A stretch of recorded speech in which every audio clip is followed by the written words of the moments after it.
باپ بیٹے کے کام نہیں آئے گا، بیٹا باپ کے کام نہیں آئے گا، بیوی شوہر کے کام نہیں آئے گی، شوہر بیوی کے کام نہیں آئے گا، کوئی انسان کسی کے کام نہیں آئے گا۔ قرآن نے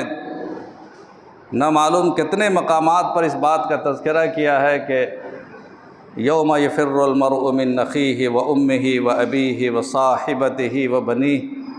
کوئی کسی کا نہیں ہوگا۔ لیکن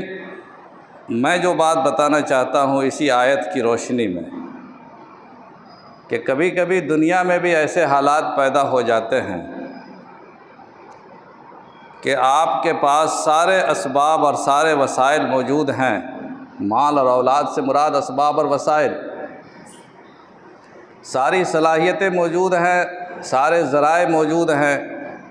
ساری چیزیں موجود ہیں، لیکن اس کے باوجود آپ کے کام کی کوئی چیز نہیں،